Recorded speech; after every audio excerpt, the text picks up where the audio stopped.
taliyaha saldhigga degmada Togwajaal Cabdiraxmaan Maxamed Madar oo maanta waraysi khaas ah siinayay telefishinka caalamiga ee Badda Cas 24 TV ayaa waxa uu ka hadlay gaadiid tiro badan oo ay ku soo qabteen maandooriyaha khamriga sidoo kale taliyaha saldhigga degmada Togwajaal oo hadalkiisa sii wata ayaa isagu waxa uu xusay isla markaasina uu ka hadlay dhalinyaro kooxa oo habeenkii iyagu islaynaya waxaanu waalidiinta dhalay kooxahaasi ugu baaqay inay qabsadaan ubadkooda haddii kale ay sharciga marin doonaan waa sida uu xusay taliyaha saldhigga degmada Togwajaal Cabdiraxmaan Maxamed Madar oo arrimahaasi kale ka hadlaya ayaa waxa ka mid ah hadaladiisii wanaag uga codsanaa anaguna shaqadayadii aad iyo aad ayaan u bilaabaynaa goorida halka taala waa gooridii khamriga lagu soo qabtay muddo yaaleen baskaas ugu dambeeyay oo imka dhowr habeen yaalay had iyo habeen waxaanu ka shaqeynaa inaanu sidii aan dalkeena maandooriye u gelin looga ilaaliyo ayaanu had iyo jeer habeen wal iyo maalin walba u taaganahay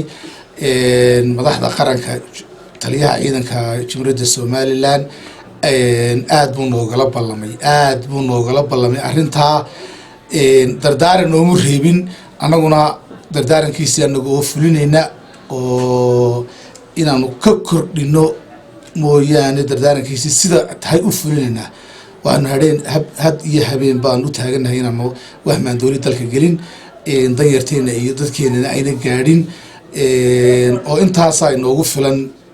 dee kolba meel lagala yaacaya ayaa dhibteedu laga bixi laayahay diyaar baan u nahay inaanu shaqada qaranka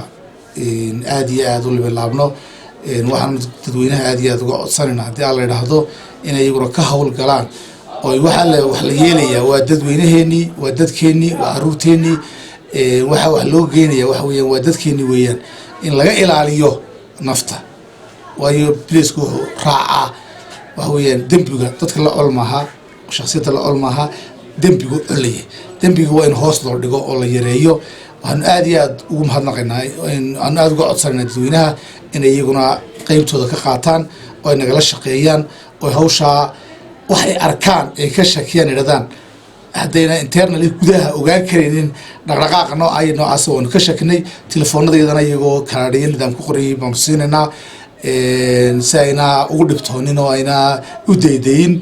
meelaha muhiimka oo dhanna waanu dhigaynaa baashii la odhan jiray tahriibayaasha alxamdulilaahi rabbilcaalamiin iminka waxaanu aad iyo aad berigaanu nabad iyo imika sanadkii horeyna dhaafay iyo sanadkani aad bay u kala duwan yihiin aad baan iminka magaalada iyo eriyada aanu xukunno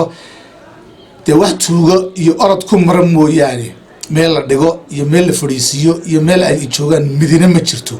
aad iyo aad baan uga sifaynay gawaadhidii staanada la moodi jiray ee ka iman jiray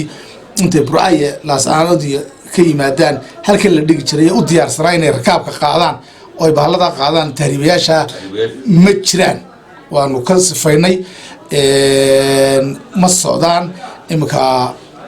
waxaad odhanaysaa sidaad ku aragtaa way yar tahay hal iyo laba bahal yaroo bajaaja lagu qaado meel lala cararo mooyaane wax kale oo waddankaa marayaa ma jiraan hawshaana waan sii liblaabna waxaanu aad iyo aad aanu uga wacyigelinaa nimankaa tahriibayaasha ka shaqaynaya war waa arrin xun qof dad inuu doonayo inuu iibiyo waa arrin xun weeyaan arrinkaa iska daaya kii ka waantoobi waaya isaga iyo jeelkaa isle waayo waalidiinta qolada kooxaha iyaalka waxaanu leenahay iyaalkiina umaynaan dirsanin dhib inay soo jeedaan xoogoodaynu u baahannahay kartidoodaynu u baahannahay maanta xilligaa wax nagu soo celin lahaayeen baynu joognaa waxaan leenahay iyaalkaa kooxbu inankayga ku jira iyo marka lasoo qabto loodhayay masaajidku ka soo baxay iska daayo qof walaba inankaaga la soco dhaqdhaqaaqiisa la soco halku maraya la soco waxbarashadiisa la soco waayo hadday dhibi noo soo jiidaan khadar cabdilaahi telefishinka caalamiga ee Badda Cas 24 TV